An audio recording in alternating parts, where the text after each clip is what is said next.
supported and helped. Now, sama juga dengan SMEs. SMEs through the investments that come in. Obviously, we've engaged Chinese chambers, the Malay chambers, the Indian chambers, for them to participate in the economy of Johor. But all chambers, all companies in Johor, whether we like it or not, will now have to upgrade their skills because we are starting to become a global player. Most of the companies that are coming in are looking into semiconductor, going into high-end manufacturing, requiring special equipment. So the ecosystem is now being elevated in the state of Johor. So, and what we're doing is we're trying to get the SMEs through all these associations to start training our companies to upgrade. So, at the moment, there's about more than 90 companies, SMEs, that are starting to flourish from Johor. Obviously, there's a higher target, but there is just one area. When it comes to job opportunities, again, we can see an increase in terms of peluang pekerjaan. So 2024, the figure was about 18,000 in terms of job opportunities. Just in 1 year, it increased by 30%. It hit about 23,000, right? So we can see that there's job opportunities, and again, the job opportunities is not just for one race; it's for all races. So, and I think when it comes to additional income that we have, also learn up belanja when it comes to education.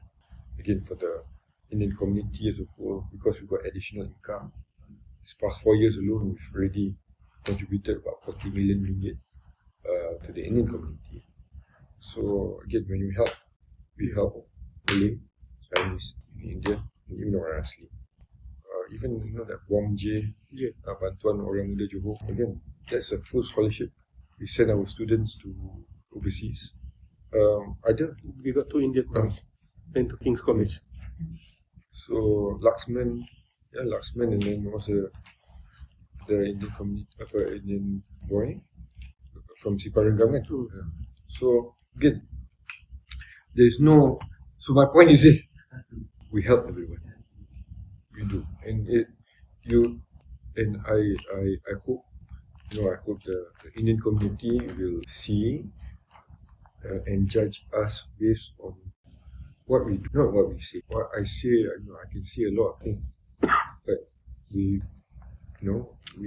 Ravin, and the team look at our flag record. It's not lip service. Got a question. What inspired the whole government to develop a dedicated Hindu final rights facility? Can we expect more this kind of facility in other places in Johor in future? Well, we're definitely open to it. I was just discussing with Ravin and even Dato Sugumaran. We should look at other locations where there are many Indian community, maybe up north of Johor, maybe not as big as the one we have here. That one is quite six. Caters for the huge population of India. The one is a smaller scale. Yeah, so maybe in up north Johor we can have another one. But we have to look at the proper location. But we're definitely supportive of this. Next one. Many Indian youths are attracted to job opportunities in Singapore. So what are the job opportunities in Singapore? So what are the Johor State Government plans to retain them to work in Johor or to develop them? So we've come up with this mechanism called Johor Talent Development Council, JTDC. And one of my officers that is looking after this JTDC is Yogesh. He's an Indian guy, even though he thinks he's British. But joking, Yogesh. But my point is this. Again, the offer is to every race. There are upskilling programs, there are reskilling programs, and Bangsa Johor, regardless of race, is open to come to these programs. I think they need to, as much as I try to go to them, I think we need to meet halfway. Maksudnya, it's just a matter of Googling. Google where to go, how to apply. It's all there under JTDC. So we urge Bangsa Johor, including the Indian youth, to look up this initiative called Johor Talent Development Council. There are a lot of programs. They are also, through JTDC, we do job matching. Kan, Yogesh? So when they apply, then we can link it to the companies that are investing into Johor. So if their skill set is the requirement that's needed by the company, we can marry them. So I don't think it's such a big issue. And I think as Johor economy prospers, more companies are coming in. And when more companies come in, they're starting to compete for our people. And when you start competing for our people, they start to increase their salary. Because these are high-tech companies. High-tech companies, usually they are willing to pay a premium salary. So that is our thinking. We just, this rumor, they talk about, Johor only focus on data centers. Yes, there are a lot of investments when it comes to data centers, but there are also many other sectors that we focus on. And these sectors actually offer high salary premium jobs. Hope that answers the question. Thank you. The issue of poverty, again, is not just one place. You all know that, right? And it's not much, but with whatever money we have, that's what we can afford. So we are working very hard to increase the hasil negeri so that we can return it to our society. We're doing jualan kasih. So, jualan kasih is where we sell telur, ayam dengan minyak. For 15 ringgit, you get this three. Or else if you go to the market, it takes about 50 bucks, 50 ringgit. So that is another way of helping people. At the same time, today, as you saw, we launched the Bakul Kasih Johor. That one is also to help. So we are doing our best in terms of short-term measures, but we are also coming up with medium and long-term measures. The medium term, I don't know where, I don't know whether you've noticed, we did the Medan Selera dekat Kampung Melayu Majidi. So we learned that concept from Singapore. So the place is clean, the food is reasonably priced, and then the food tastes nice, sedap. So I've recommended to my experts, to non-Malays, to look at this concept for other communities as well. And we want to replicate it throughout Johor, so that there is affordable food and restaurants for them to go to. But I think in terms of long term, to bring out any family from poverty is education. I think that is Dato, I'm Magisan from AlaiOliNews. My question is, with the rising housing price, how is the Johor state government ensuring that lower and middle income Indian families continue to have access to affordable housing in Johor? We in Johor, I don't know, so not so sure. We're not so familiar with RMJ, Rumah Mampu Milik Johor. So in Johor, Pemangku Sultan has decreed that we need to build 100,000 Rumah Mampu Milik by the year 2030. We are at 20,000 plus, about 24,000 affordable houses. Again, this is open to all races, Melayu, Cina, India. And at the same time, we are also coming up with, if you can't buy a house, especially in JB, kita ada scheme bantuan sewa. So per annum, we contribute about 2,500 ringgit. So again, this is regardless of race, right, Praveen? Melayu Cina India can apply, and we've got an allocation of about 20 million per annum to help the youth especially. So we urge the Indian community to go to the PKPJ Perumahan Johor punya website, learn how to apply. We are more than happy to support the Indian community in that sense. At the same time, we're thinking as a new scheme. Kalau dia nak beli rumah, dia tak cukup. Kalau dia nak sewa rumah pun kadang-kadang kena bayar deposit. So even the deposit part, we are now thinking of seeing how we can help advance first and then tolak later from their salary or something. So these are the things that we're thinking of in terms of wanting to help when it comes to perumahan. Anything else, Ravi?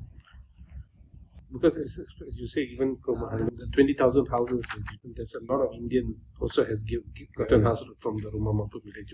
All they have to do is when they apply in PKPJ, they will go into Indian, and a lot of Indians have gotten houses from So we don't, as you say, when it comes to this kind of common issue, there's no more based on quota or anything, but it was given distributively based on needs, wherever it needs, because sometimes location of the houses. You've been, right, to some of our You saw, right? A lot of Indians. So it depends on location. Sometimes the Indian Pulai, maybe more Indian needs that place. Not many Indians will request, or Mersing, not many Indians. So it depends on the location of the area where the Perumahan and the application goes. Okay. So another question. Since Dato took office, the Indian community has seen several important issues being addressed after many years. How does YAB Dato plan to build on this progress and continue delivering meaningful outcomes for the community? What's the question again, sir? Since you take off on the office, the Indian community have several important issues to be highlighted. So how's your progress and how you continue delivering your meaningful outcome? I think, as I said just now, in terms of issues that are raised, we are trying to resolve as many legacy issues. But, as human beings, there are weaknesses, and we will always try to continue to improve on our weaknesses. But I think for me and my team, if we continue next term, we will continue to work harder. Because at the end of the day, if given the mandate, when the time comes, our responsibility is to serve. Our responsibility is to make a difference in the community, despite having that vision of becoming a developed state. But if we can't even solve the basic issues, so I think my agenda is very clear. We want to continue, because at the end of the day, I tell Ravin, I tell our team, when it comes to feedback, I only hear two parties. Right, Ravin? The first party is the palace. In Johor, that's how it is. Penang tak ada palace kan? The second party is rakyat. Any party says that we are not doing a good job, to me, we're not doing a good job. And I only accept that we're doing a good job if both these parties say that we're doing a good job. We are guided by feedback. That's how we do things in Johor. Moving forward, what is the message to Indian community in Johor? In terms of message to the community, I am very, very... You can take the recording after this. Okay. Yeah? Sorry, what was the question again? What's your message? My message to the Indian community. My message to the Indian community today is that we must continue to develop this beautiful state together. And the only way we can develop this beautiful state is when there is real unity amongst our people. And as Johorians, I am sure the Indian community in Johor understand what I'm talking about. This is not something new. Bangsa Johor is a bangsa that we can all be proud of. And we must continue to work on this. It's not something that kita cakap. It must be something that comes from our heart. And it needs to be diterjemahkan into action. So, to the Indian community out there, especially from Johor, saya nak minta tolong. Because of the political climate, the temperature that is going up in the moment, there will be irresponsible people that we have not seen before that will be coming into our communities to spread the message of division, maybe the message of hatred that can divide us as bangsa Johor. I merayu, I urge all of you, let's not go down that path. What we have built over the years is something that we can all be proud of. But please understand that what we've built over the past few years can go down the drain, can be demolished overnight. And to build it back again will take a lot of time. And because we want to become a developed state, we have no time to lose. We must continue on this path and let us all stay united to build this great state of ours. Ore Kundumbang.